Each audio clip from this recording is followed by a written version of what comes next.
Get your funny faces out of the way. He put his middle finger over. This is not my middle finger. This is in no way my middle finger. Look at that. That is the farthest from the middle I can get. All right. Anyway. So I'll bring us in then.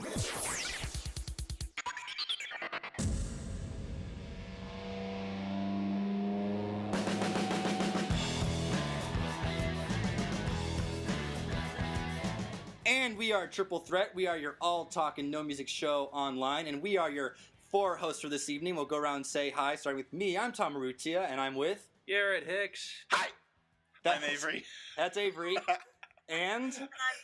And we have something a little bit different. We're actually probably going to start the first of our conversations that are not particularly artist-related. We're going to be giving a list of our choices of... You're doing the room chat of the room all the time, all the way? No. With Tommy Wiseau? No. Over my dead body. That can be arranged. Yeah.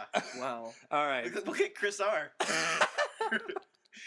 So we are giving a list of the 10 songs that make us cry. So people, we're probably going to expand your musical knowledge for this episode for songs that you don't know and you probably should know, because we're going to tell you what makes them so cool. So I guess before we begin, kind of go around.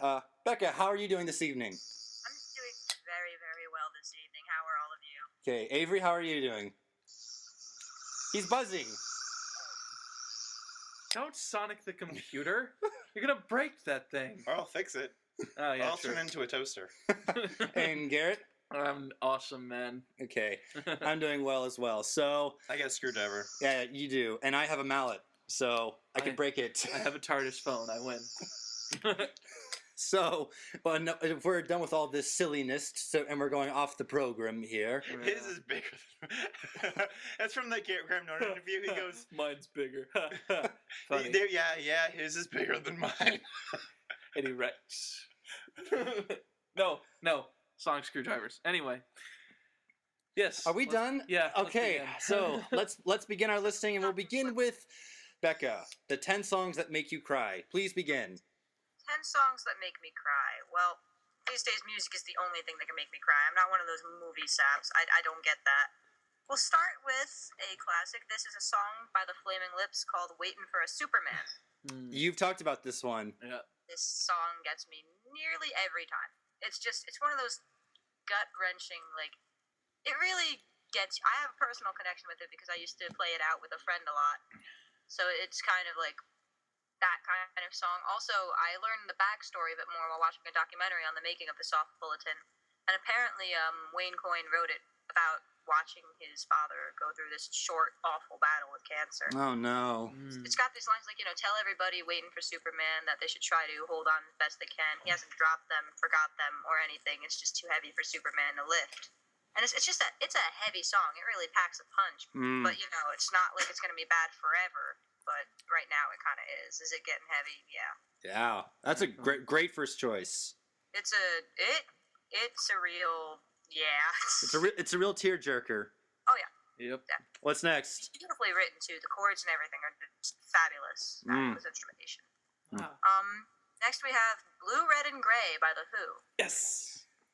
This song is so beautiful. It's such a beautiful little love song. It's one of those songs that doesn't get you to cry because of how sad it is, just because of how pretty it is.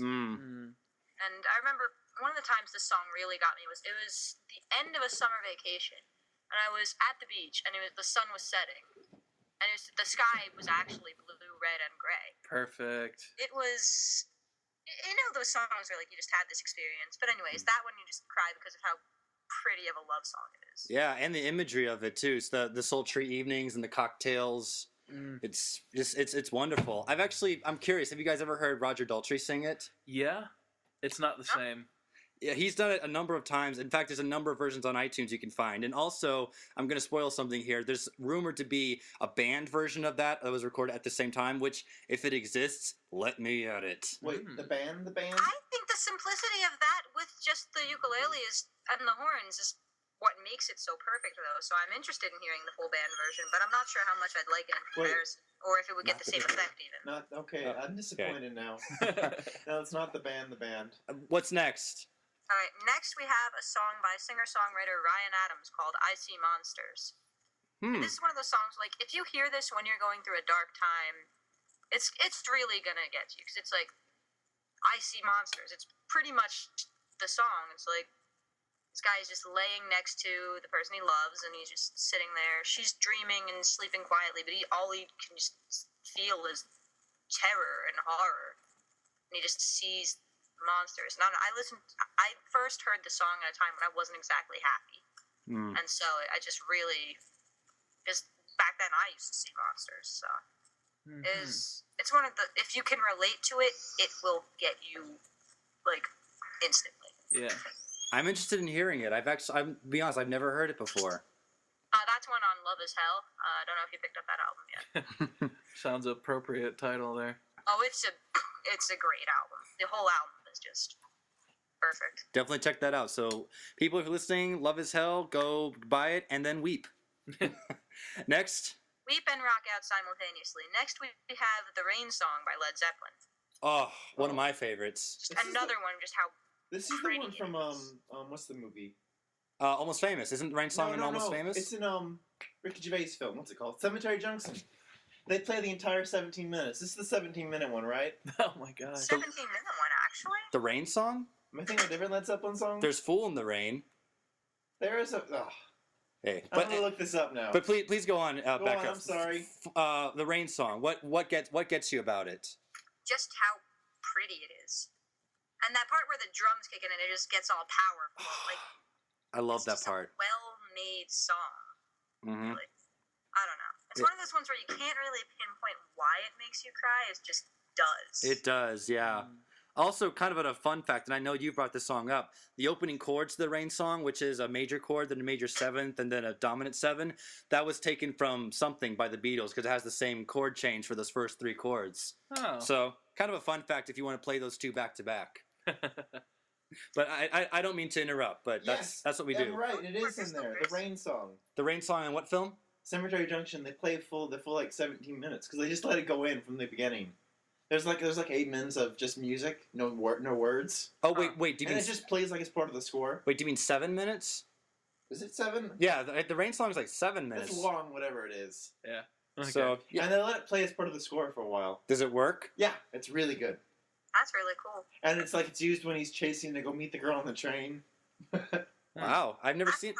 Actually. I've never seen it. I'll have to check it out now. Cemetery Junction's really good. Ricky Gervais and Stephen Merchant are really good writers. You If say you're it fans was- of them. Cemetery Junction? Yes. Okay. Cemetery Junction. It is a junction in the middle of nowhere. The middle of nowhere, and it's weird. It tries to it messes with the mythology of the UK and how it relates to the mythology of America being in the middle of nowhere when everything is all in London's 5 minutes away from each other. And in London in the UK because everything's so close together. It's not a big continent. Yeah, yeah. Oh, How that interesting. juxtaposed with the American dream and of we actually having long highways with nothing, but they can't do that. They can't just drive. Everything's 5 minutes by train. Interesting. So that's pretty sad. It sounds like. I'm sorry, Becca. It's a good movie. Oh, no worries. Yeah. Discussion is what makes this all exciting. It also makes these shows really long. So, Aw. anyways, please go on. Alright. There's some scribbling where I tried to pass off the entirety of the Division Bell as one song. I understand. There are parts of it that do get me. Like, I think the two main ones, really, I'm just going to combine this into one entry. Sorry, I'm going to be a butt. Go ahead. It varies on the day or the mood, really. It'll either be Pulls Apart or High Hopes. It's Pulls Apart, just, like, I never thought that you'd lose that light in your eyes. It is very much written about Sid. But you can apply it to anyone, really, who's changed in your life. Right. That you kind of drifted from. And that's a sad thing. Especially since Sid literally lost light in his eyes. Right. Yeah. The lights are on and nobody's home. Yep. Whereas High Hopes is, the whole crippling looking back. Like, it's just the instrumentation combined with the whole, the grass was greener, the light was brighter, that whole thing just... If you're nostalgizing really hard, and it's gonna turn it into a weep fest. Yeah. I know, Garrett, that you've brought that song up in conversation. That is totally on my list, and I'll go more into why I love it. There you go. Well, then we'll go into it when you get to it. Yeah. All right. Yeah. So I just kind of touched on it because I kind of squoze 2 songs in there. Yeah. After that, we have "Sail Away, Sweet Sister" by Queen. That's an interesting choice, actually. I don't think I've actually ever heard it, and I'm surprised because I'm a somewhat Queen fan, not a big one. "Sail Away, Sweet Sister." What album is that on? That's on the game. I was an avid Queen fan for a time, and I still do love them dearly. But I mean, of course, you know, Flaming they've Lips. been on the back burner because of other stuff. That one just, I just love Brian's voice. You know what? This is on my list, so can I say there's a Queen song that makes me kind of cry? What's the one that's in a foreign language? No, why don't you wait? It's not on my list. There's a couple that are in a foreign language. Is it the Words of Love? Is it the Words of Love? Let us get together as the years go by. Oh yeah, Tio Toriate. Yeah, that one. From Day at the Races. That one's so sad. That one does hurt a little bit, yeah. Right. And that one also, apparently they had an HD version of it. Yeah. I've always wondered how that song was in HD, high definition. It's a sad song. I guess. I guess we'll get to that. Yours in HD? A version of that song. In HD, yeah. Believe it or not. So, Well, we'll get to that when we get to your list, I'm sure. It's not on my list. Oh, That's it's why not? I said it. Oh, okay. Neat. I just thought of that because you said Sail Away. Or, not Sail Away. Yeah, "Sail Away, Sweet Sister." Yeah, but Sail Away is a different song. Yeah. Anyway, continue, Becca. Alright, so after this we have a song called "Casimir Pulaski Day" by Sufjan Stevens. Now this guy is a really cool musician. Like, he's always got like these woodwinds and brass and strings and just this full, lush instrumentation. Whereas Casimir Pulaski Day, it's one on his album "Come On Feel the Illinois," where I think it's pretty much written about a guy whose girlfriend or something is dying of cancer, and she does die in the song, and it's just a very, very sad song. And I actually first found this whole album when a very good friend of mine lost his mother. So just that whole death thing going for it. It's a sad song, but it's beautiful. The orchestration and everything of it is just lovely. Mm-hmm. It's like a weird oxymoron. It's a great sad song. There are a lot of those, though. Like, Yeah. there are some artists that I have, in my library that I can't listen to unless I'm really sad. Which brings me to my next 2 songs, both by a guy called Elliott Smith. I kind of figured he was going to come up in this list. Yeah. Absolutely. So what are your 2 choices? Well, first we have Pizzula from the album XO, which is, like, I'm not what's missing from your life now. I could never be the puzzle pieces. Just, I never meant to hurt you. Like, this, it's so sad. Yeah. It's like, you really do love this person, but you know that you're not what's right for their life right now. And something about being in pain. I'm blanking on the lyrics right now, but I never meant to hurt you. Like, it's one of those things like, Like you feel bad for the guy almost. And if you can relate, you feel even worse.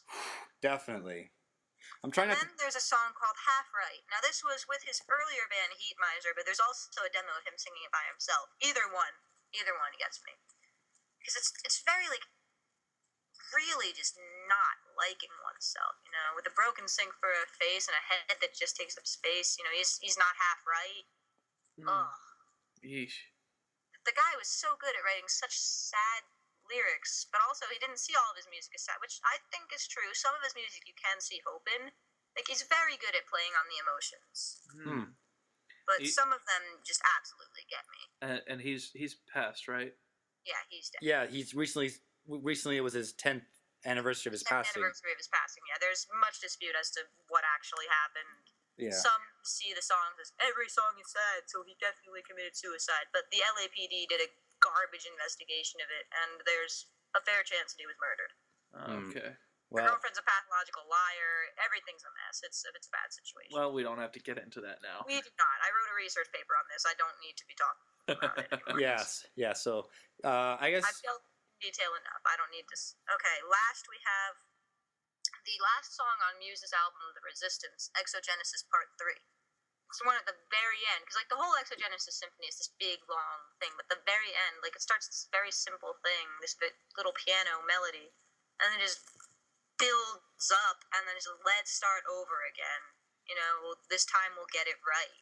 Yeah, and also kind of on a fun note, you mentioned earlier "Sail Away, Sweet Sister" with Brian May, and he's a huge Muse fan, and he actually I think talked about that whole album, The Resistance, about being just absolutely great. So combine two of your musical heroes right there. Oh yeah, absolutely. So was that it? Yeah, that's my whole list. All right, so I'm surprised that one took me as long as it did. Usually every song makes me cry. Getting your list, I booted off 2 songs from my list and added 2 more.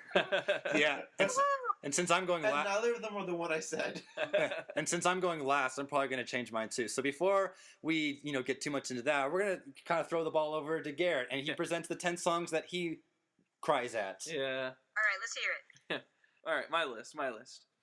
We're going to start this one off right with the one that immediately popped into my head. That was While My Guitar Gently Weeps from the Love album. The Wow. Love version? Yeah. I like the original better. Shut up. Wait, Yeah. you're talking about the version that has strings on it? Yeah, the strings. I don't like the strings. That's Shut a up. really interesting choice, though. Like, I can't see that one as a crying song. What's the thought behind that? I mean, I really like especially the last verse, with I like the choice, but why that version? that was the first version 'Cause I'd ever heard. If you of said that. pick the acoustic version, I'd go with the anthology version. Which Well, is yeah. the, which is, I don't like those strings. I really like the strings mainly because that was the first version I'd ever heard of While My Guitar, Okay. even before the electric So version. that's fair then.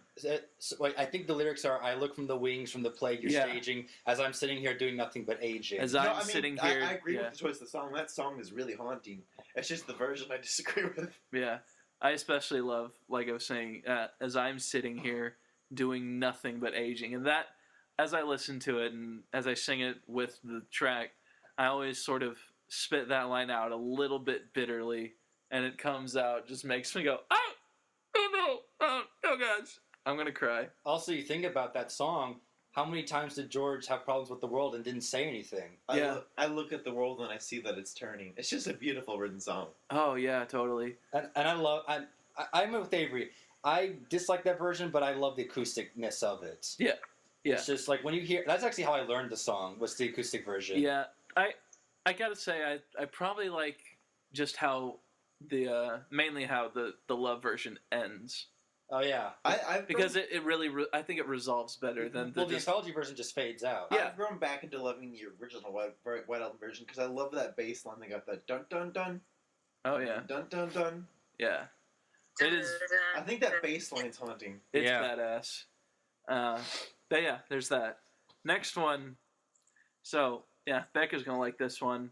My next one is "Hidden Fear" from Broken China by Rick Wright. Oh my God! How did I not think of anything from Broken China? I'm going to add something. I'm going to interrupt your list, just like my list was interrupted. I'm going to say I add "Breakthrough" for Broken China to my list because Your list is irrelevant. Interesting that you These do that. things are irrelevant. But why that song though? yeah, Well, first off, it's beautifully composed. It's got strings and oboe and a lot of synth on it too, because Rick Wright, who, by the way, is the keyboardist from Pink Floyd, who anyone who doesn't know, and you should by now, because of Becca. Yeah. But if you really wanted to get down to it, the song's about child abuse. I don't really have to say much more. So there's that one. it's kind of me. And then, oh, funny, look at this. Another one from Broken China, because the album's about depression. Of course it's going to be depressing and I sad. love depression. Yeah, Reaching for the Rail. Because that one's about suicide. Wait, which one is this? Reaching for the Rail. Oh, that one, yeah. Yeah, featuring Sinead O'Connor as well. This whole album is cry time. Yeah, basically. Sinead O'Connor, who could actually work with the Pink Floyd member. Hey, look at that. Yeah, Sorry, especially because that's a bad Pink Floyd joke, Yeah. people. Bad joke. if you watch the EPK of Broken China, which you can find on YouTube, it's pretty easy to find. Then you can see Rick Wright talking about her and saying, for Reaching for the Rail at least, she was whispering on that song, not really singing as much as whispering, although she does have pitch in her voice. And it's fantastic. it's like words don't even work now. You're saying the music speaks for itself. Yeah, it really does. Hmm. Especially the piano break in the middle, which you kind of hear is like coming off a radio in a dingy bar, as the character, whoever it is, probably Sinead O'Connor's female voice character, is definitely like sitting there with a drink in her hand, contemplating what's going to happen next, whether she's going to go through with it. So Yeah. Suicide. Also sad. Yeah. Next one. Oh, yeah. I mentioned this before in that it's Behind Blue Eyes by The Who. Oh. Because, oh gosh, this song. First off, it's partly because I have a history with this song and that it was my ex-girlfriend's favorite song. And I recorded a version of just my voice on it when I was in 7th grade. And this is embarrassing. And Do you still have it?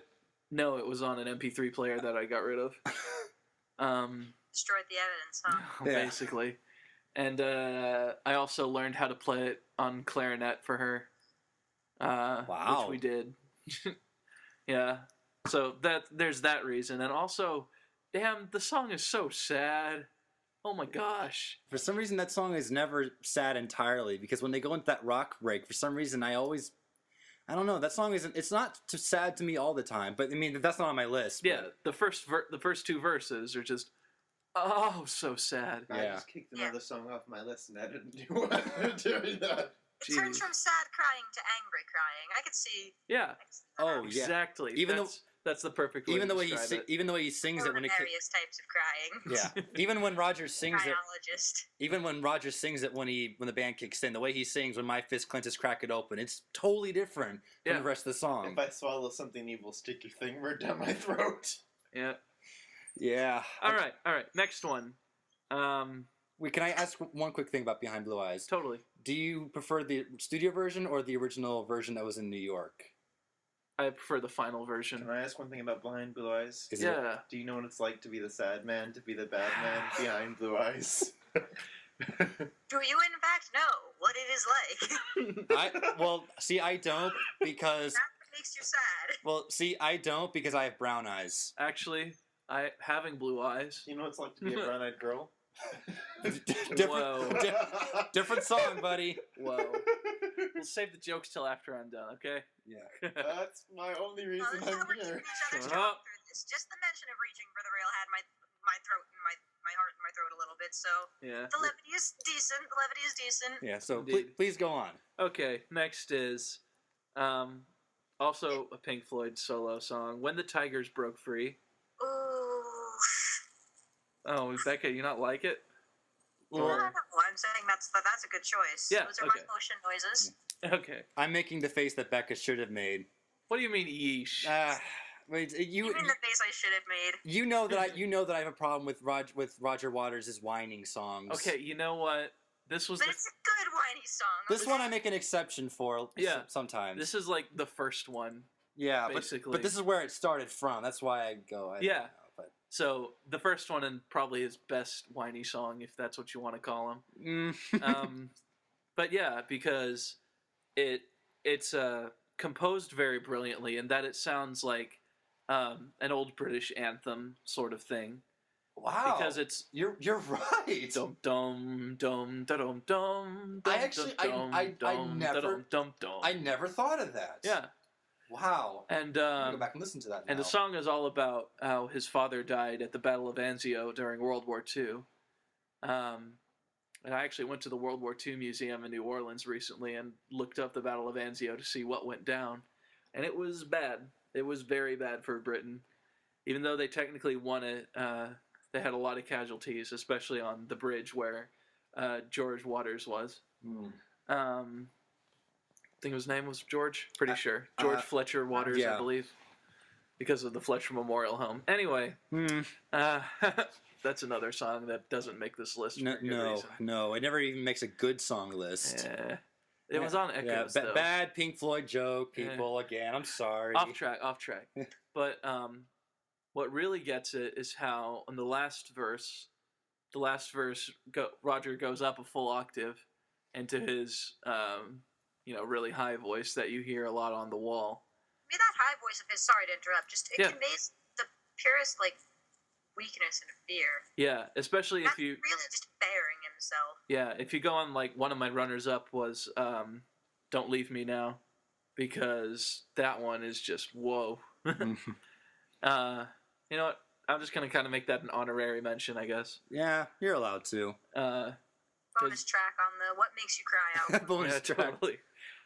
Because it goes along with that again, I've but got 4 of those. It's 3 songs into one. what really gets me on When Tigers Broke Free is the very last line. After he summarizes the events of the Battle of Anzio and everything, he goes, and that's how the High Command took my daddy from me, where he just totally collapses into the little boy who just wants his daddy back. And then on the opposite coin, you hear the funny story of him wanting to get a tractor and go find his father. Aww. Which I love that story. See, I find that... So sad. that's not a funny story, but it's humorous to just picture baby Roger Waters riding a big tractor. Oh. I'm sorry, I'm evil. It should be cute and sweet, He has but then like a little it's conductor really hat sad. too in my head. A little baby-sized conductor hat. But of course we're thinking of Roger Waters, so he's got the long brown hair coming out of it. I'm just thinking of a bald little baby. Oh, and if he's a baby, his nose is the size of his body. No, that's Pete Townsend. You stole my joke. No, they're the both. You stole Okay, my okay, joke. next one. Ridiculous. Sound of Silence, Simon and Garfunkel. Ooh. And it's the version from Wednesday Morning 3 a.m. The best version. Yeah. I'm sorry. Yeah. Because it's I'm trying to think of a bad version of that song. There really isn't. there's not a bad version. but I'm There are saying just some subpar versions. that version of Wednesday Morning, where it's just the acoustic and just the 2 vocals, is... Oh, I get chills. Oh, listening it to is that so version. excellent. But why specifically that song? Because I know some people would consider it make it cry-worthy material. But Yeah. What really got me on loving Sound of Silence, I first really listened to it this year in my film class when I watched The Graduate, which features, Simon and Garfunkel music on the soundtrack. And watching it, I really related to the main character, Benjamin Braddock, because, Dustin Hoffman, because I'm watching it and he doesn't know what he wants to do with his life is basically how the movie begins. I don't want to... And then I just go, oh my gosh, it's me. And There's an obvious joke to make here. Shut up. I'm not make it. yeah, I'm gonna be the better man this time. It's for gotta once be in my life. it's got to be something about cougars. Oh, Mrs. Robinson. Oh God.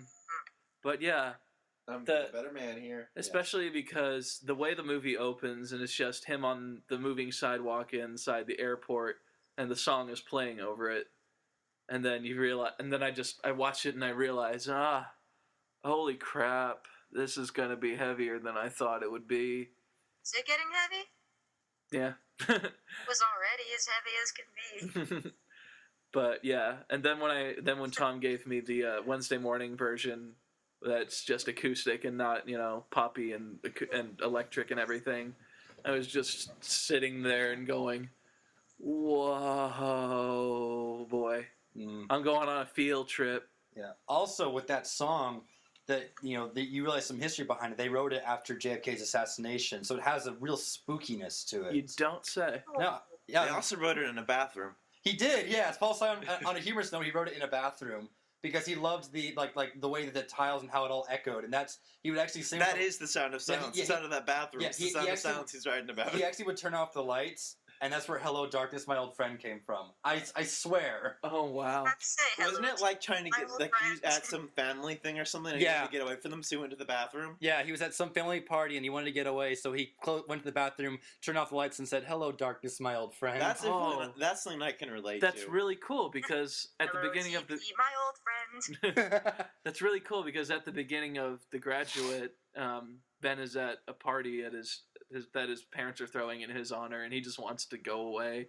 So there's some weird reflections on that. Mhm. Art imitating life. Yeah, definitely. Okay, next one. Let's get some John Lennon up in this bitch. Oh yeah. Our show's not a bitch. What number are you on? I'm losing track of everything. 7. 7? Yeah. Yeah, so you should speak. It's Although- John Lennon. Okay. Although I had, like 1.5 for when the Tigers broke So it's free. John Lennon. Which one's it gonna be? Jealous Guy. Avery's mad. Of course it was on your list. That's a very. And it got kicked off. I kicked it on for something else. But yeah. Jealous. Wow. Please talk. Can I talk about Jealous Guy too, since we're already on this one? Sure. But let him You go go first. first. Yeah. Put together, teamwork. Yeah. But let Garrett go first. Just first off, the freaking chorus. I didn't mean to hurt you, and I'm I sorry. think it's just that word. Yeah. No matter what song that's in, it just because that's one of the worst feelings ever. There's so many John Lennon songs about being sorry for being a Like, dick. That's what I love. Like, Woman's like that too. Yeah. I never meant to cause you sorrow or pain. You're actually right. Yeah. I guess he's overcompensating. Well, maybe not overcompensating. No, he's not overcompensating. He's just compensating. No. It's for- empty to compensate. He's so beautiful about it though. I never meant to cause you sorrow or pain. And the I'm same. sorry. I didn't mean to hurt you. I'm sorry that I made you cry. And Yeah. also that there was that same lyric in that song Becca talked about. I was trying to catch your didn't mean. eye. Yeah, I didn't Yeah, mean that's to. what I was getting at. Like a lot of songs that have that are really the ones Because it's such a genuine feeling, and it's also really good to hear someone say that. And just that medley's haunting. That Yeah, the whole melody of yeah. it. Yeah. Also, And oh, dude, the whistling. Do do do Oh, the do whistle do Actually, fun fact. Speaking of how, like I was saying, the Elliott Smith song had "I Didn't Mean to Hurt You" line. Elliott Smith actually did a cover of "Jealous Guy." you're kidding. So all of these crying songs. Just A lot of remind- people have. there's, like, That Whistle guy lines did of one. Musicians for Yeah. the tears of others. What is the Whistle guy? I don't remember his name, but Bobby something? I don't know. but also you think about that song and you read books that John Lennon was very at an early age was jealous of like people talking to his girl, Yeah. and he would go over and he'd throw a punch. Yeah. So and now he's saying He really was. he a really jealous guy. was a jealous guy. Yeah. And he's it's almost like I'm sorry I can't change. I'm just a jealous guy. Yeah. It's the way I am, and I'm trying to change. Believe me. yeah. But just bear with me God, for a little that's while. And Avery, what else did you want to say about Jealous Guy? I mostly said it. What I needed to say. Just as a medley. I mean, everything from that album is as medley for the most part is haunting because that's off Imagine. Do you Yeah. mean you mean melody? Melody. Yeah. Go Mel- I know speak English. on. That's But the Neither melody. do I. I'm doing my Spanish homework. I mean, not just the Like actual words, the chorus, the Yeah. singing, but just the piano bit. Yeah. Like that album has some great haunting piano, down to everyone knows the donna from Imagine. Yeah, take Imagine for example. That whole album just has great haunting. Oh piano. My Love. Oh my God. Oh yeah. Excellent. Oh my I love. mean, that album is an album that makes you cry, with the exception of a couple songs. Yeah. Yeah. They're Oh, serious. yeah. Oh Yoko. Oh, yeah. I was about to say. No, I like Oyoko. I'm thinking of I Don't Want I to Don't Be Be a a Soldier. Soldier. Yeah. Oh yeah. Yeah. That one's just grooving, man. It's Yeah. funky. Yeah, there's a couple Anyway, songs. We'll talk about more of that when we review Yeah, Imagine. we'll review eventually. Imagine one of these But days. I kicked a whole song off my list for that, and it got taken anyway. Okay. So, Next one is also John Lennon. I hope you don't have the same one I have. I might. It's Working Class Hero. Nope, but close. Yeah. Oh God, Working Class Hero is. What do you mean close? It's on the same album. Okay, that's what I thought. Yeah. I mean, there's not really much. I know what it is then. If Yeah. if you've heard Working Class Hero, you know what I mean about it. It's hard to put into words. Oh yeah. Just a powerful song. It Yeah. really does not get any It's a better. power up. It really does not get any better than that. Of just John acoustic being simple. Yeah, I really do think that's my favorite John Lennon Would song. you say it makes you cry though? Yeah, because it's all about It makes me a little depressed and a little angry. It doesn't make me cry. yeah. But you can, But- but you can cry from being depressed and from being angry, like we mentioned with Behind Blue Eyes earlier. That's one of the best things about John Lennon's songs. He wrote them for everyone. Yeah, but as I was saying, Just look at the line. If you want to be a hero, follow me. yeah, the thing about Working Class Hero is that it's about disillusionment. I mean, just look at some of the lyrics. They Like, tortured and scared you for 20 odd years, and then they expect And you they to pick expect a you- career. yeah, Yeah. God. it's like this. It's basically saying life sucks. Get over it. Yeah. A working class hero is something to be. Yeah. That's what it all comes down It's to. basically saying It's almost saying like you're a psychopath if you're a working class hero. it's basically the reverse of everything Disney tells you. Basically, that if you if you really believe, if you really want it, you can be anything you can possibly want to be. Mhm. But I'm trying to but- think and the the last song- lines about the folks on the hill. Yeah, if you want Yeah. to be like all the folks on the hill, first you must learn how to smile as you kill. Yes. Yeah. the that best one. it's saying the best you can do is become a working class hero, in that you just have to live a normal life with no excitement and get a good paycheck, That's and not even- that's not even what that's probably the best you're going to do, That's not unless even- you're extremely lucky or special. That's not even what I think it means. I think it almost means that just the way that you have to tear yourself over each other. That too. You have to kick other people down to be a working class hero. Yeah, that's the well, no, it's if It you want to reminds me be when I no, was it's if you want to be anything more than a working class hero, you have to give up something of yourself. It reminds me when I was working at a grocery store and like the checkers were dicks to the baggers, even though they got paid 10 cents more than you. You just had to kick people below you. Oh, man. Wow. That's what it makes me think of when they say first you must learn how to smile as you Yeah. kill. You gotta learn to kick the people below you first. And I know that you've brought this up, but you often talked about the Green Day version. Yeah. Would you say that makes you cry as well? Not as much. I don't know about cry as much. The Green Day version, I just feel is more That's just pure anger. more I feel it's more badass. ass kicky. Yeah, that's what. Yeah, basically. Although I love the end with the John when they had John Lennon come in. yes, that is the That was right a- choice. That's a little haunting. Very appropriate. That was the right choice to do. Yeah, I would say that the John Lennon version makes me cry, and the Green Day version makes me want to kick stuff You ever over. heard the Exit Clover version? No. It's really haunting. You should look it up sometime. We'll put a link to that so people can check it out. Yes, please. So- all right. Now we're on to my top 2 songs of all time ever Oh boy. are on this list. So wait, your 2 top favorite songs of all time Yeah, the are next both 2. sad songs. Yeah.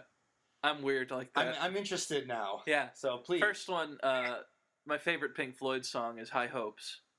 Yeah. As we've mentioned earlier. Pink Floyd doesn't make any of us very happy. Why do we like them so much? Because we can relate. They're beautiful. We can relate. And they're beautiful people. Isn't that right, Rick? But David's long hair, well, not anymore. and his big lips. Now it's No. David's big lips. Okay. We're talking about David? 'Cause let me tell you a thing. Okay. But you're saying High Hopes is your favorite Pink Floyd song? Yes, because as we've said, it's symphonically and orchestrally words. It's so arranged that I just can't help have the feelings pulled out of me. It just yanks the most painful nostalgia out of you. Yeah, The grass really was greener. yeah, and especially as it being the last song on their last album, it really is a great way to finish off the Floyd catalog, in that it's looking back and saying, "Man, life kind of sucked."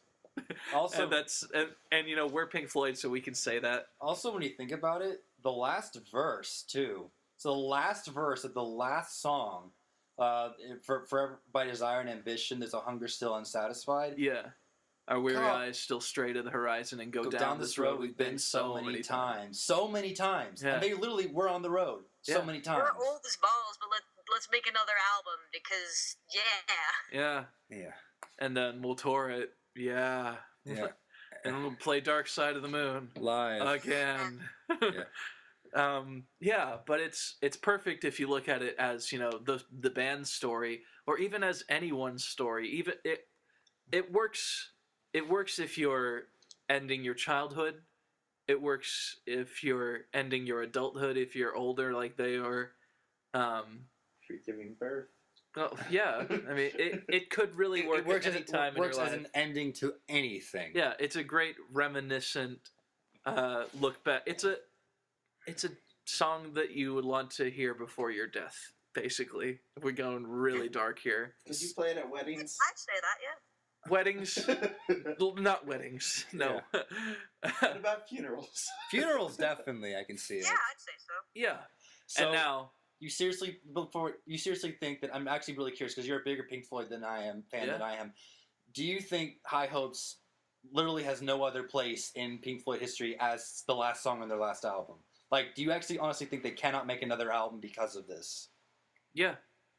Okay. Well, technically, Yeah. they can do whatever they want. Yeah, they can, But They can tell you actually- to stuff it. And but they actually, set as the ground rules. Actually, as a quick footnote, the best version of High Hopes is the version that David Gilmour did live at Gdansk. The Miley Cyrus version? Yeah. Shut up. I haven't heard that one, though. Yeah, because, it does all the right things from the studio version and the live version from Pulse. And then it puts on the acoustic guitar solo at the end. Yes. You know what's sad? And You are correct. That is correct. And Good job. most of the song will make you sniffle up on any day, but the acoustic guitar soloing at the end is just rolling It's tears. live at Gdansk too. That itself has some Yeah, really. sentimentality to it. Especially since it was Rick's last concert. Yeah. Yeah. Sorry. Mm. All right, so And before, he took comfortably numb and kicked some ass with it. yeah, that's when we review Live in Gdansk after I hear it Yes. and watch it. So I'll just cry the entire episode and it'll be great. before we ball up, last song. My last song is my favorite song of all time and ever. It's Love Reign Over Me by The Who. All I have to say about it... Okay, Avery, you're next. No, wait. All I have to say about it is piano at the beginning, mic drop. I'm done. Yeah. Okay. Beginning mic drop. I'm done. No, And, but I will say more. The piano, man. Dude, the piano. How it's That's perfect. all you really need to say. It's so perfect because it's simple and it's powerful. and it's all black keys. Yeah.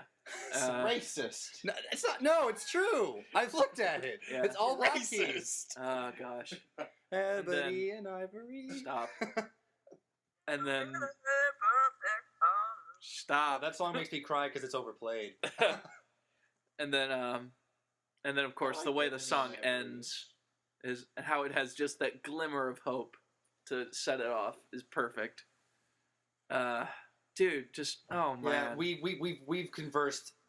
Well, not too much because we seem that we never stop talking about Love Reign Over Me. But Yeah. there's so much you can say about it. There's Yeah. not so little much. No, it can go on. And on. I could speak So- for hours on it and Yeah, kind of there's- have. There's the loveliness of Pete's demo. There's the studio version. There's the soundtrack version where it's actually more spare and you hear Roger's scream much more clearly in the Yeah. soundtrack version, which I wish I had. I wish I will. One of these days I will have that experience of either on a beach or in the rain with that song. One of these days I'll have Or that. on a beach in the rain, which is the most perfect way to do it, which I Yeah. have done, and let me tell you, Sounds like a religious experience. Yeah. it is. Was Yeah. it cold? I definitely have listened to Love Reign Over Me while walking in the rain. How did you listen to it? I had an iPod. But yeah, never I mind. thought you hated Oh, look iPods. good. Yeah. Oh. I thought you were the C. Like I have to have my mixtape CDs. No, you're thinking of someone else that we know. Anyway. I am. So that actually happened to you. Yeah, I wish I could have done it on a beach. I would have just... It makes it about 10 times more perfect. Oh, yeah, I bet. Okay. Yeah, okay, I'm done. All right. So I'm exhausted all right, now. So get your balled up tissues for that. So you're done, and you're people. He's literally collapsing on the couch right now. Yeah, Because basically. it was like a massive run. Yeah. So We're going to take a quick break, right? should we take a quick break, or Avery, do you not want to take the Can I break? make a quick point first? I was gonna say, you know what's sad? You ever heard slow ass Jolene, yeah, the slow version of Jolene. Yeah. Yeah, Yeah. that version's haunting. That was That's all. awesome. It's not on my list, but so I was gonna go ahead and make an honorable mention for it. Yeah, Dolly Parton's Jolene, but slowed down. And do you like the pitch corrected version? Yes, 'cause I do. It sounds like Johnny Cash. It does. I meant Not like Johnny Cash, but like a Johnny Cash. no, type. I meant the one that they No, they readjust the pitch No, back up to Dolly It Parton. sounds better with that deep voice.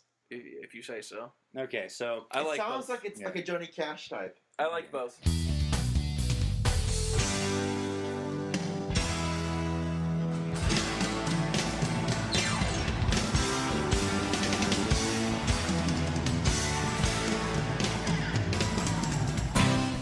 What's up, Internet? This is Garrett Hicks, co-host of the Triple Threat podcast. You'll normally find me gushing about one of the 3 bands we cover in Triple Threat, but recently I've been branching out. Join me on a musical journey through time as I make reviews for albums right after listening to them. There will be reviews for Broadway musicals, Bob Dylan, Jimi Hendrix, Starbomb, Led Zeppelin, Eric Clapton, Stevie Wonder, Queen, Julian Lennon, U2, R.E.M., Nirvana, Green Day, Radiohead, The White Stripes, Curtis Stephen, Imagine Dragons, Elliot Morris, Peter Gabriel, and many more. You can find Amazing Journey at mixcloud.com/amazing-journey with a new show every weekend. Sickness will surely trap the mind, but minds were meant to flow. Come on the amazing journey. We'll learn all we should know.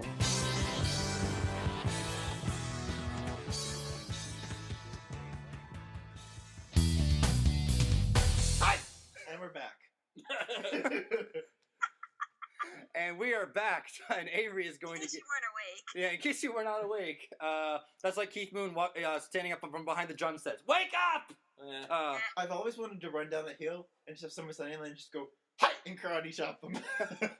Okay, And kick open a door. Yeah, Shut up and do your But list. now Avery's going to get sentimental a little bit because he's going to give us the 10 songs or that makes him cry. So, Avery... Well, for number one, Garrett stole my thunder. My number one is Jealous Guy, so I can move on. Unless you got anything else to add. No, I think we said enough. Beautiful song. Beautiful song. Can you guess my number two? Actually, there's one thing I wanted to bring up about Jealous Guy. I know you have, but have any of you guys ever heard the original Child of Nature version from No. from 1960? Yeah, Probably, remind me. yeah. It's like on the road to Rishikesh. I'm just a child of nature. John wrote it for the White Album after visiting Maharishi, I haven't, but that doesn't surprise me. and he scrapped it because that song. A lot of the early Beatles soul material was rejects from the White Album. Like All Things Must Pass was written for the White Album. Yeah, but I'm saying that version sucks. But John was fortunate to say. I want to say a Plastic Ono Band song was written originally for the White Album. I think Look at Me was. Okay. Yeah. So Jealous Guy. So do you want to guess your number two song? Actually, it's good. It'll take a while. But I literally picked the most depressing song ever written. You honestly guess it. The most depressing. Song. Oh, Alone Again Naturally. Yes! High five! Most depressing song. A song about suicide and parents dying. In a little while from now, if I'm not feeling any less down, I promise myself to treat myself to visit a nearby town, climbing to the top to throw myself off in an effort to make clear to who what it's like when you're shattered. I'm alone again naturally. The crowd saying, Oh my my God, it's God. tough. They stood him up. No point in us remaining. Okay. Gilbert O'Sullivan, was that the name of the guy? I first heard it with a guy introduced it as saying this guy must have been on downers when he wrote this, on some seriously medication when he wrote No this song. kidding. Like you hear that song and it's like That's in a place. dagger in the heart. But I shows I have a dark taste in music, so that's one of my favorite songs. Who's that? Alone Again Naturally by Gilbert O'Sullivan, not to be confused with Gilbert and Sullivan, which I did for a long time. yeah, Gilbert O'Sullivan. Okay. So number 3. Okay, my number 3 is Scared from Paul McCartney's new album. I thought you were gonna say the John Lennon song, and I was gonna be like, "Oh yes, of course." No, his new from it's one of my ringtones. Yeah, he makes it. It's He his made it my ringtone now. ringtone. But I'm scared to say I love you. Why do you pick? Like you actually recently heard it, so you Yes, think it's one of the. That's songs... why I think because we're making a list and like you make it in the next 10 minutes. So all the sad songs I heard in the last 2 days are on my list. All right. I will. In Avery's defense, that actually is probably one of my favorite songs from that album, and it's actually not listed on the track listing. It's actually like the hidden bonus Which track. can I point out how much I hate that? Yeah. That's like saying we have a deleted scene which you put in the movie. It's not a deleted scene then. Yeah.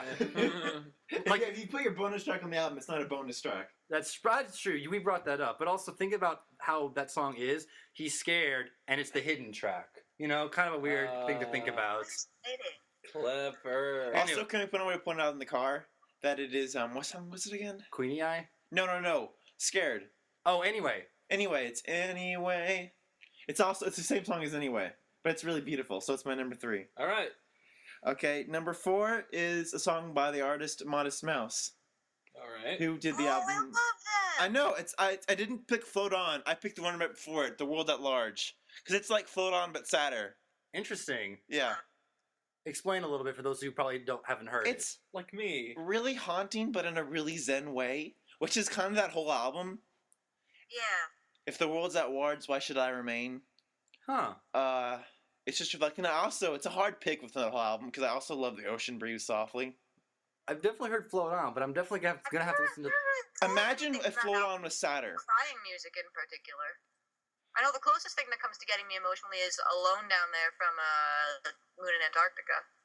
I've honestly I need to hear more, but the only Modest Mouse I've really heard is good news for people who love bad news, Right. which is a really great album. It's a great album. I'm sure we'll review That's that. a concept album too. Well, Oh, Yeah. is it? not in that story sense of way, but in that everything's connected. Yeah. There's bridge tracks. Oh, okay. Interesting. Then I'm gonna have to hear this eventually. I'm gonna have to. I got it over there. Listen, I am a concept album junkie. I'll have to give it a second listen then. So that was all right. So what do you have next? It's a really cool pick. This is actually this is one song that I got to give an honorable mention. Yeah. I picked "Don't Let It Bring You Down" by Neil Young from After the Gold Rush, but I also want to give an honorable mention to "After the Gold Rush" because I just love that first line. I was lying in a burned out basement with the yellow. What was it? Yellow. It's Haze of the Sun. Haze of the Sun. I was about to say Yellow Sun, but it's like, oh god, Neil Young After the Gold Rush was amazing. There's a lot of sad songs listed about homelessness because it's old man lying on the side of the road with the answer in his hand. Wow. God, I haven't heard that in forever. But that one gets me too. I think it's also because of When I Used to Get Me. It's probably one of the best of don't get up from your depression type songs. Like stay in your depression. No, get out of it. Oh, Don't let get it out bring of you it. down. It's only castles burning. Find someone who's turning, and you will come around. Oh. Yeah, I love that line. So for my number 3, there's 2 versions of this.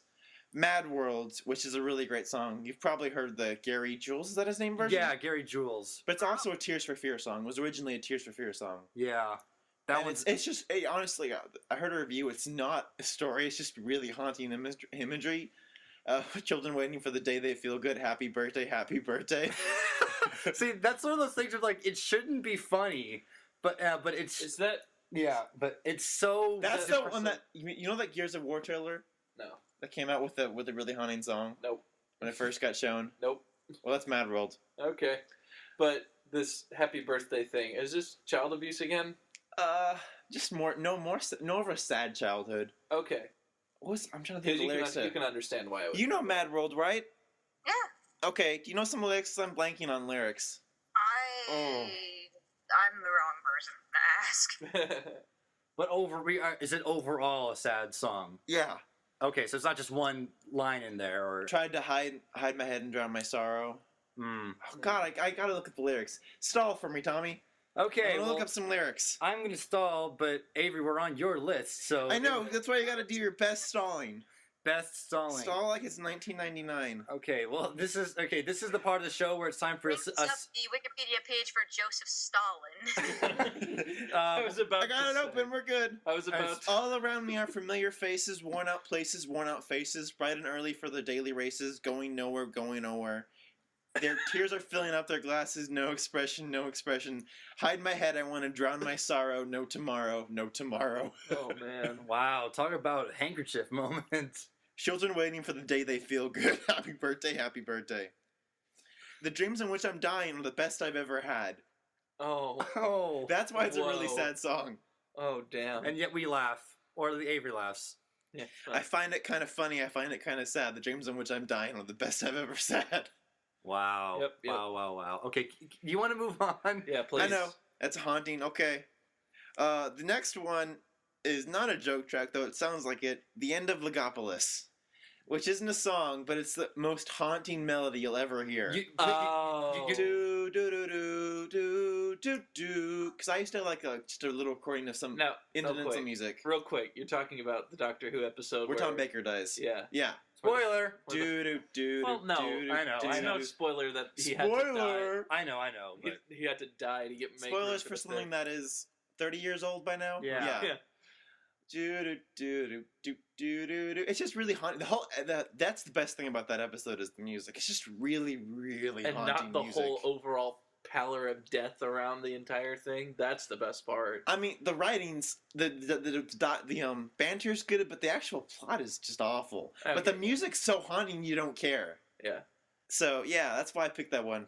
wow. That's really haunting music. I'll play it for you sometime. Please, I'm Yeah, actually yeah, interested in hearing it now. I also really like how it resolves into the theme at the Yeah, end. it does. Da da da da da da da How, da how it gets all hopeful and then do do do. Ah! That's like time to when he becomes Peter Davison. Yeah. And Okay. then everything goes to My next one Whoops. is my very late addition. I put Waterloo Sunset on my list because I think something of you reminded me of it. Yeah. It's just a song about a creepy voyeur. It almost is, but it's almost It like is. He's watching this couple from his window. well, yeah, but also it's based on a true story. Ray Davis was sick, and so he would look at people out his window. But that one, you're right on both accounts. It's creepy, but it's a really sad song too. It's just haunting. I mean, this is the problem with this list thing is most of my things I'm gonna say it's just haunting. Right. That one is really. That one gives me chills. Waterloo Okay. Sunset by the Kinks. I almost forgot for a minute Well, there. my next song's a happy song, "Creep" by Radiohead. Creep. Creep. Yeah. That one makes you sad. Yes. Yeah. Creep's depressing. It Have is you heard depressing. Creep? Have you heard the little girl version of it, where it's like the chorus of Oh, girls? that's the one I showed you. Yeah. That's the best. That's the What? creepiest version. Scaly and the Kochi brothers, I think is the name of the group. I'm trying to remember. They have a bunch of awesome covers of like California Dreamin', Under the Bridge. Wait. Don't- You mean a little girl sings? No, Creep? it's a woman's choir. Oh. And it's, I mean, with no pun intended, it's really creepy. Well, yeah. Yeah, and it actually probably brings up more of the sadness because they strip away a lot of the band version of it, and it's mostly just them and piano. It's just that darkness of admitting that you're a weirdo, you're a creep, you're the low life of society. Wow. That's always great to hear. That's. Wow. The next song is about homelessness, "Under the Bridge" by Red Red Hot Chili Peppers. I just love that opening lyric. Sometimes I feel like I don't have a partner. Sometimes I feel like I'm my only friend.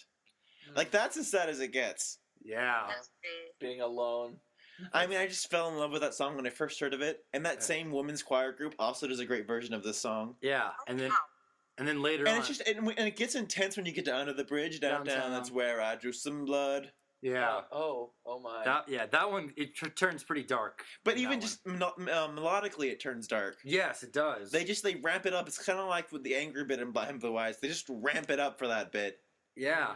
Mhm. Now I think that actually song is actually similar to Behind Blue Eyes in its structure. Yeah, you have the sad quiet corpse, and then just gets ramped up for the middle bit. Yeah, I never thought Um, about that. I think that's 1, 2, 3, 4, 5, 6, 7, 8. That's my 10, but I have 4 honorable mentions that got kicked off. Well, then do them quick.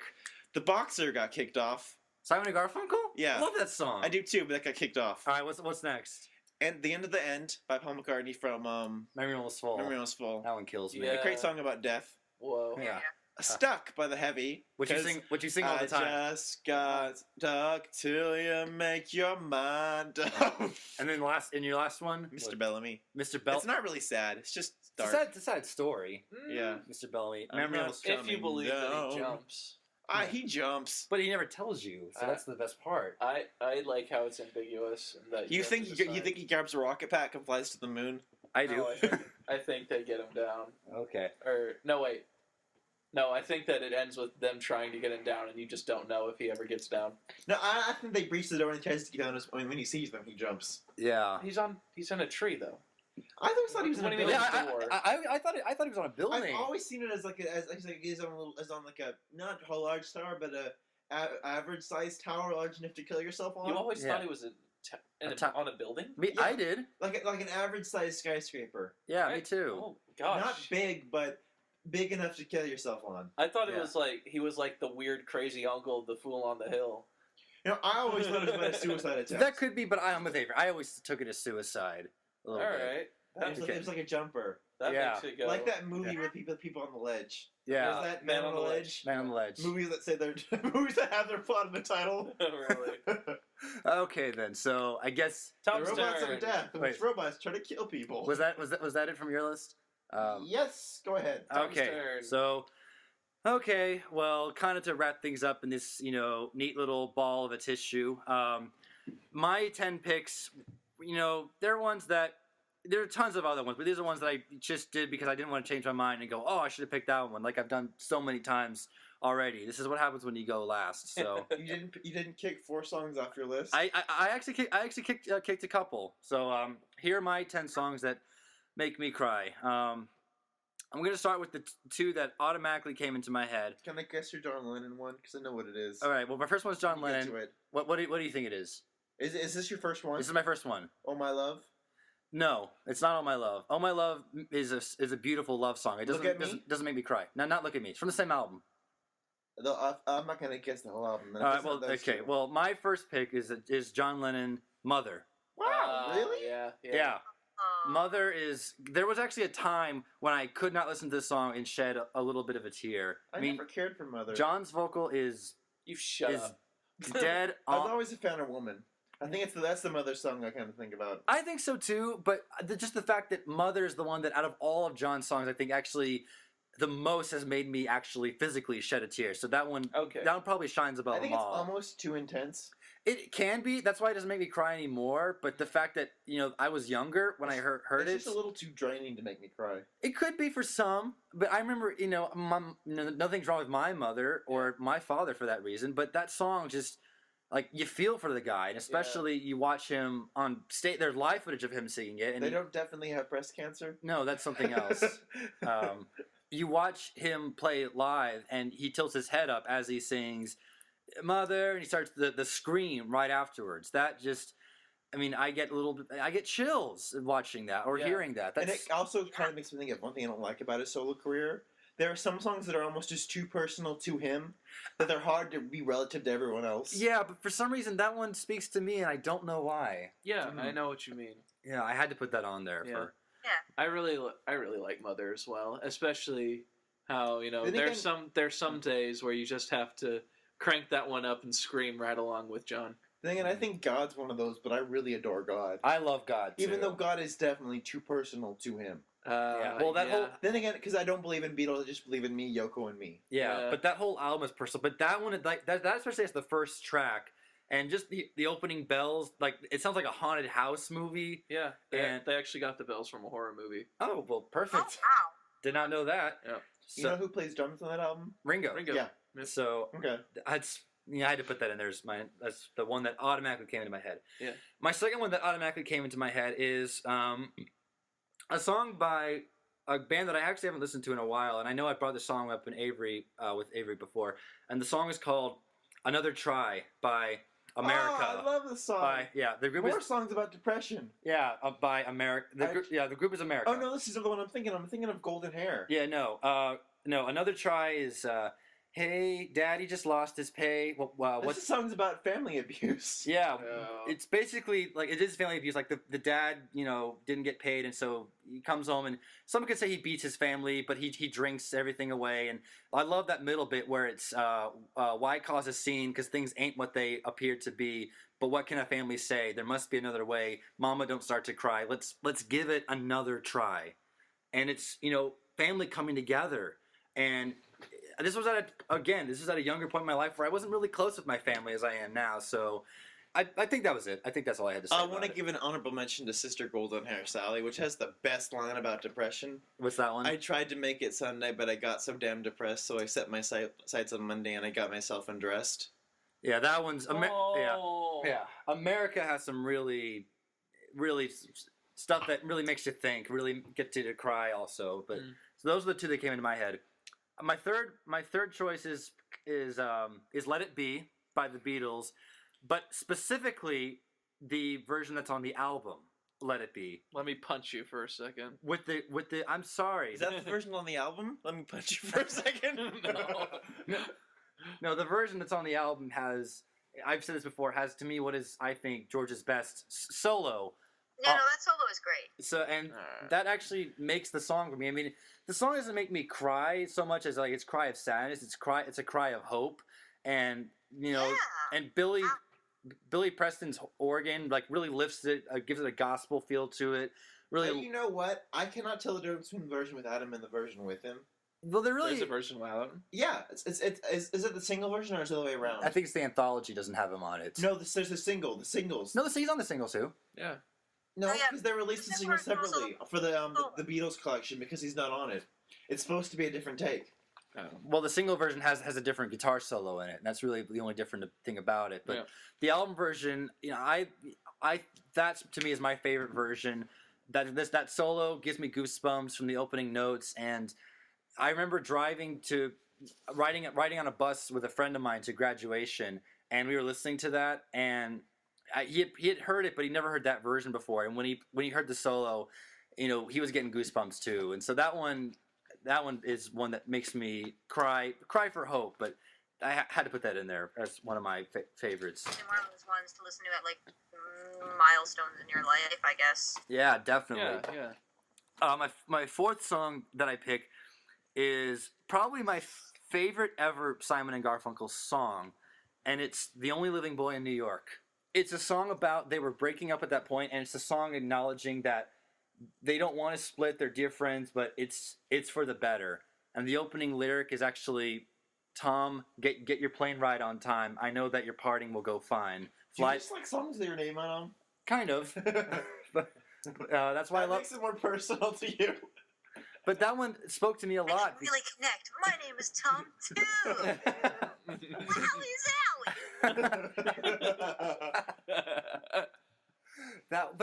That's why I connect with that one a lot, because I feel like a little bit he's literally almost speaking to me, and it's Technically, he is. he is. Wrote that in '69. I almost wasn't even born yet. Stop. I love the imagery of it. I get all the news I need from the weather report. I've got nothing to. Question: if he's the only living boy in New York, how is there a weather report? Stop. Who's doing the weather report? Stop dissecting the. No, I never thought of that.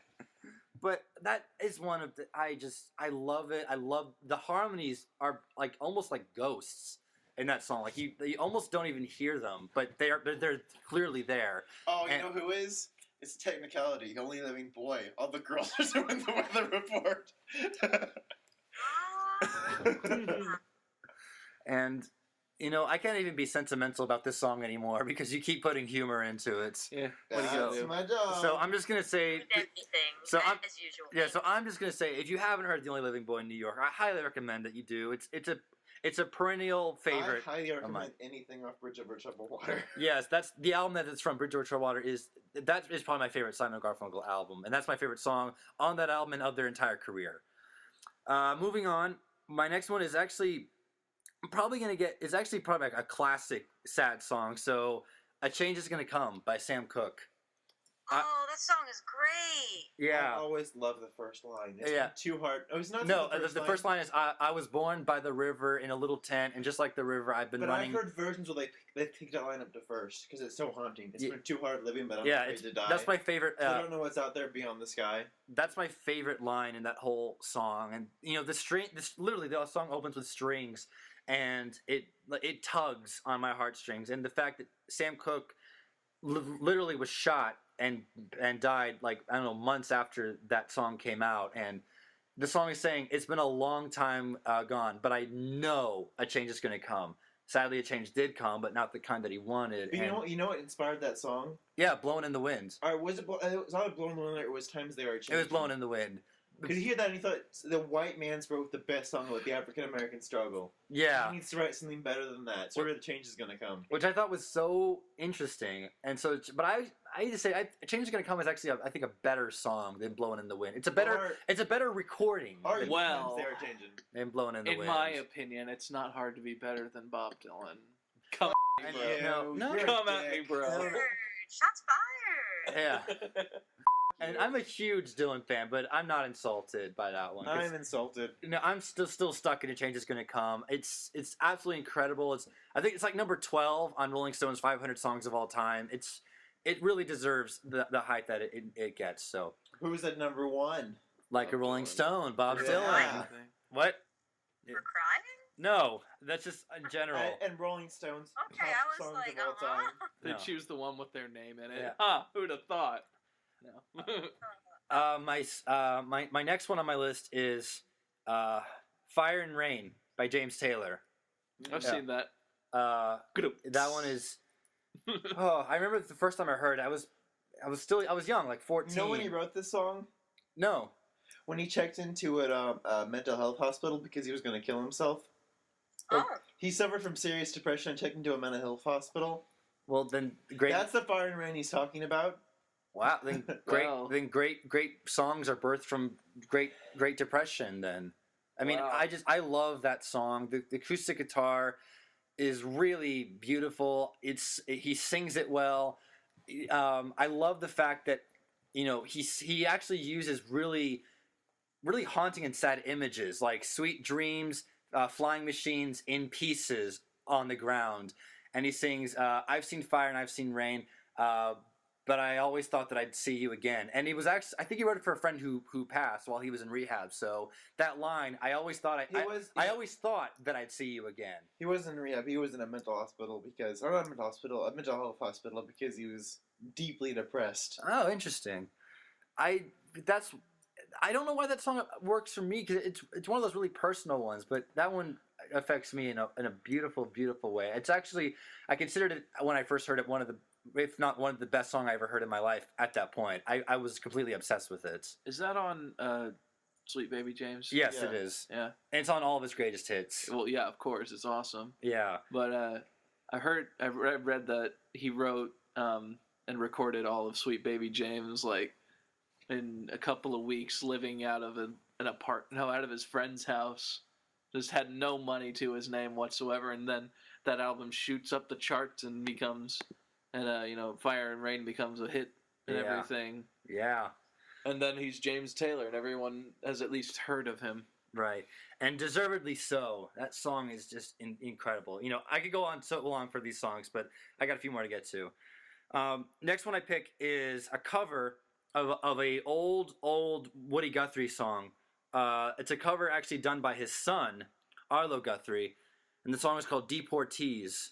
It's a song written about a real-life plane crash, and the people who were aboard the flight were all foreigners. And since unfortunately this was a very racial time, the foreigners, they didn't have ID badges on them, and so when they all passed away, everyone referred to them as just deportees. Like, they literally had no names. Would you say it was a racialist time? I'd say so. A racialist? Yeah, racialist. That's a word. And it's such a, the chorus is goodbye Juan, goodbye Rosalita, adios mi amigo, Susie Maria, but you won't have a name when you ride on the airplane because all they'll call you is deportees. Like, it's almost like you don't even matter. And it's just gorgeous. And again, the acoustic guitar in that song is such beautiful. The imagery is, he talks about cotton fields, and he talks about the plane catching fire over the canyon, and how it dived into flames, and it's a real like a listening experience. When it's done, you kind of want to hug the families of the victims. It's really, really great. I haven't heard Woody Guthrie's original, but the version his son did, Arlo, is just incredible.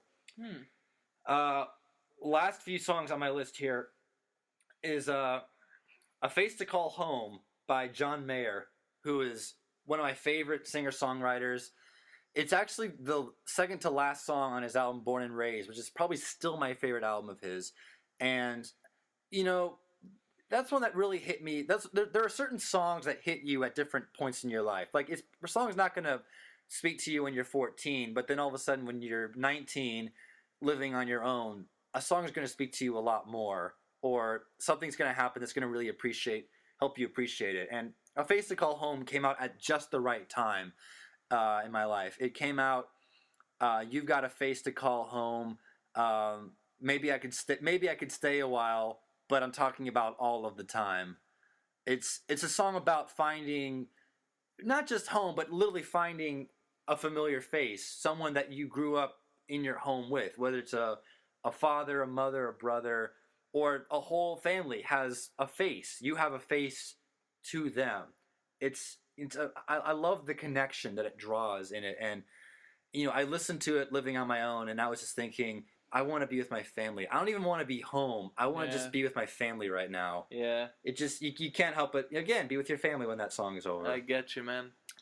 And my next one is kind of an odd choice because it's not a sad song. It's Surfer Girl by the Beach Boys. It's an odd choice, and you're gonna yell at me. It's a love song, basically. Yeah. But there's a certain version that I heard. It was a 1966 rehearsal before a gig. Tommy? Yeah. I'm yelling at you! Okay. What was the purpose of that? You said you're gonna yell at me. Oh. Continue. Yeah, I'm trying to remember. That 66 rehearsal was, and I read somewhere that was the last rehearsal the rehearsal for what became their last gig of the original 6 or 5 member group before they all disbanded. And they didn't know they were going to last that long. They didn't even know that they were going to break up. But the fact that that's the rehearsal before their last gig, and that's the first song that Brian Wilson wrote, and who's the band leader, and you almost don't even have to read that background to, because it's a really haunting version. There's hardly any instruments on it at all, and they're all singing Brian Wilson's first song, preparing for their last concert, and you can hear the tears coming down their face if they were crying. The only thing that would make that recording a little better is that right at the end when More they finish, cowbell? what? More cowbell? No. Or cowbell. Oh, heck. Yeah, the only thing that would make that recording better is that when it ends, if you heard an announcer in the background saying, "Ladies and gentlemen, the Beach Boys," as they, That'd be pretty. yeah, And a little more like, cowbell. yeah, as they go on stage. That's the only thing that would have made that recording better, if that even exists. But that, I can't remember the exact parentheses name of it, but I think it is Surfer Girl parentheses 1966 rehearsal, and that one. And Beach Boys is one of my favorite bands, and that's a song where you realize that you should appreciate the moment, because you don't know what's going to happen in the future. Yeah. You don't know if you may die tomorrow. So that song is, you listen to it and you read the context, and it's like you realize you just live for the moment. That's all you can do. Yeah. It needs more cowbell. And I love that skit. and my last song for getting all emotional.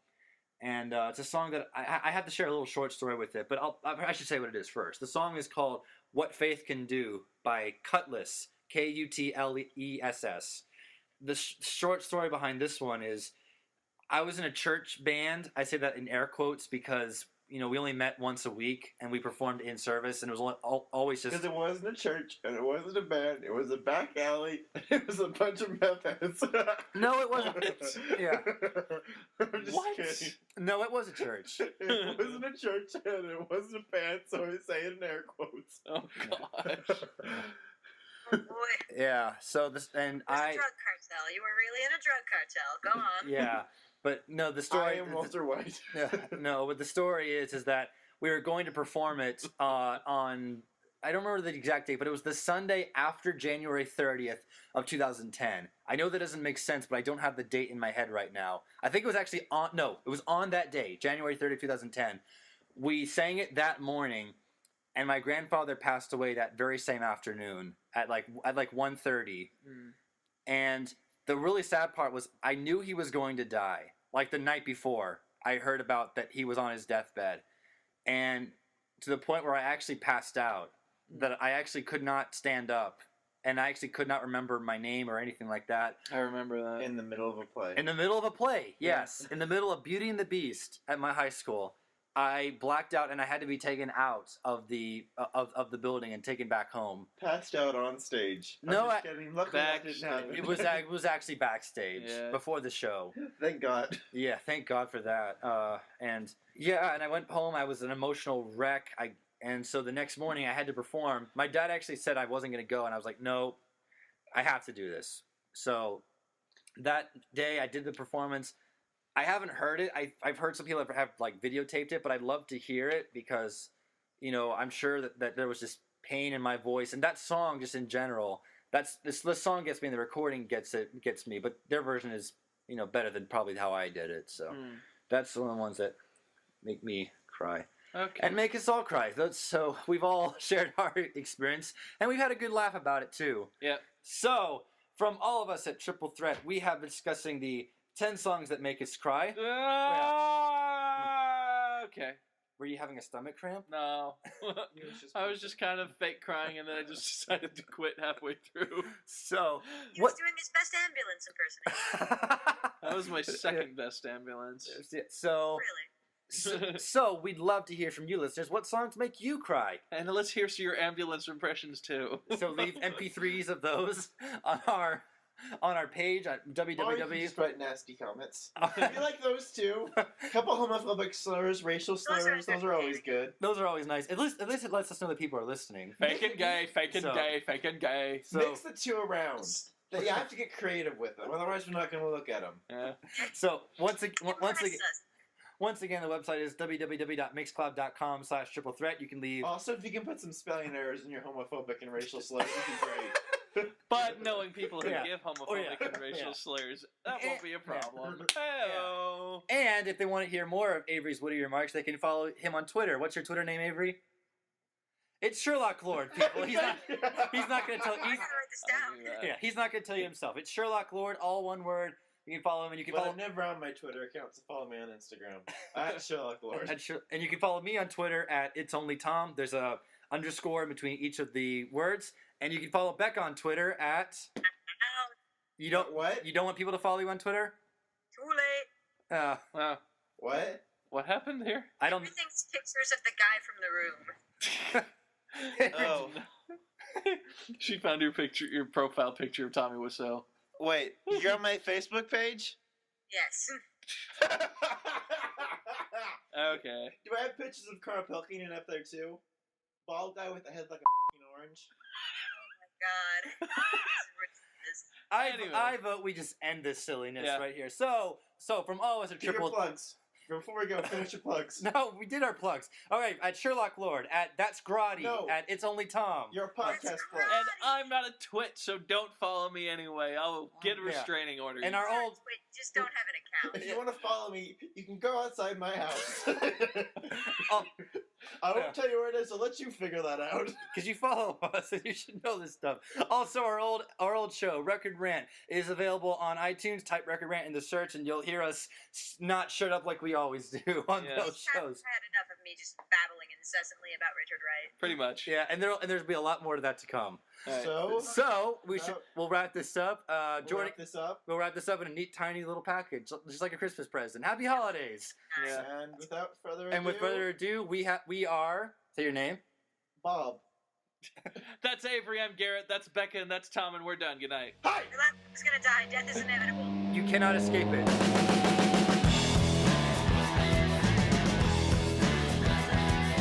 Hey everyone, thanks for listening to our episode about sad songs right here on Triple Threat.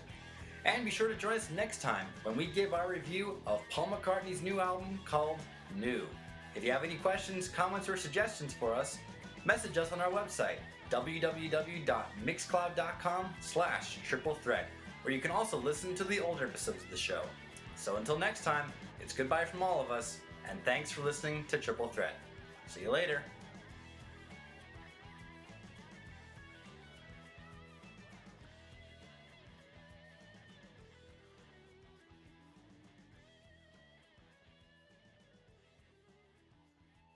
We're originally going to do the call. Oh, I see. You got a little That would be my list. But yeah, no, I was eating my Taco Bell Wait, is your list taped to your face? as a placemat. that is true. Wow. Yeah, I got my list on my phone. Avery, do you have yours? Hey, is that a piece of paper or just the light? That's her list. That's your list. Your list Taped is to your face? taped to your face. Any That's- particular reason? So she not doesn't lose it? Okay. particularly. All right. Well, then, if we Does are it done, actually if we're done with all this silliness, We should. well, then we shall proceed. Everyone ready? Have you been recording this? A little bit. Yes. Incredible. I'm always smart and just go screw it. Becca should start since she's ladies first. I'll stop it, you guys. And then Garrett can go because Avery isn't done with his list. No, I'm pretty much done. Okay, so do you want to go second or third? I don't care when I go. Want to rock, paper, scissors this? Yeah, let's rock paper scissors it. Okay. Okay. One. Oh, am On, I wait, on this wait, too? hold on. How does 3 rock, paper, scissors work? On shoot. On shoot. Yeah. 1, 2, 3, shoot. You cheated. Well, you won anyway. Son of a bitch. I won. Yeah. Let's do it again. I screwed up. Okay. I'm used to On 1, 2, shoot. 3. 1, 2, 3, shoot.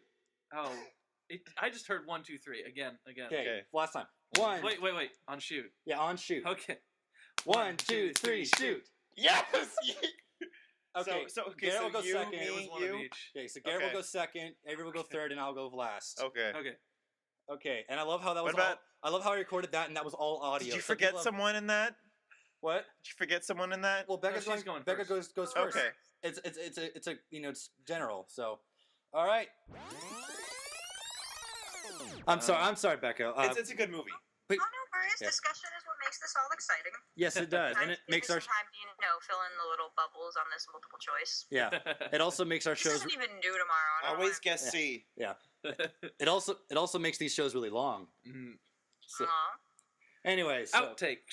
please go on. All right, let's hear it. Number 1, Real- Gangnam Style.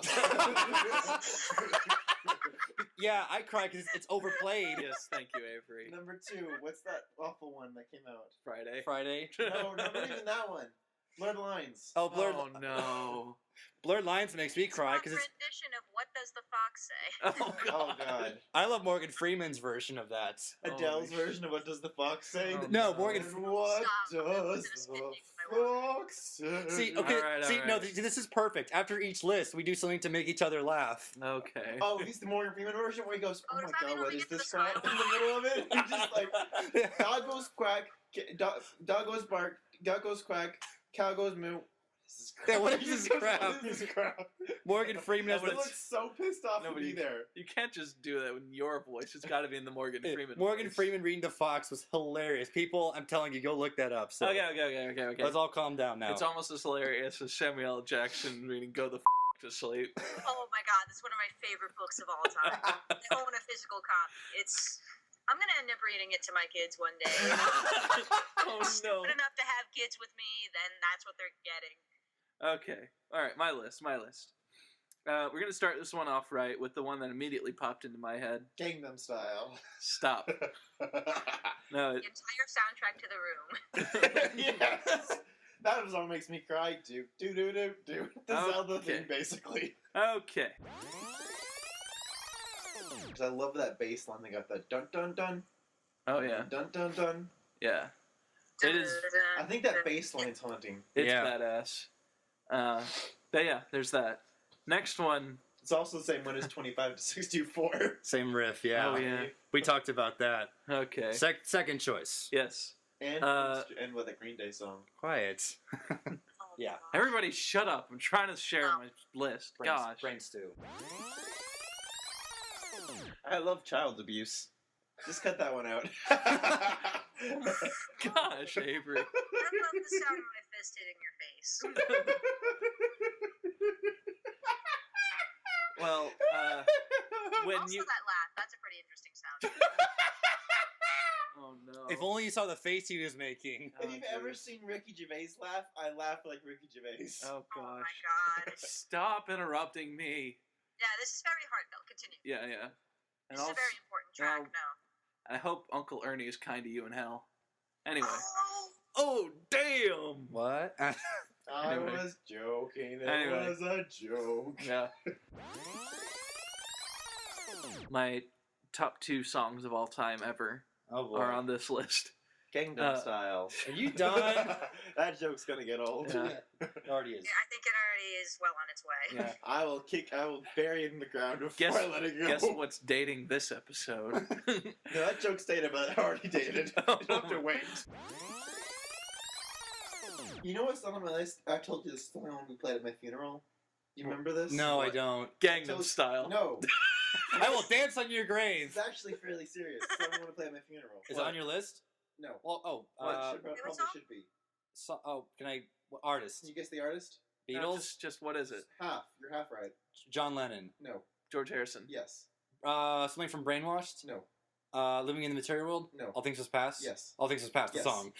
All Things Must Pass. Oh, Excellent I'm choice. hoping that's on your list because that's the A correct. sunrise doesn't last all morning, and mine can blow though your clouds away. Yeah. It also reminds me of the poem. It won't always be this gray. All Things Yeah. Must Pass Away. It reminds me of the poem Nothing Gold Can Stay. Yeah.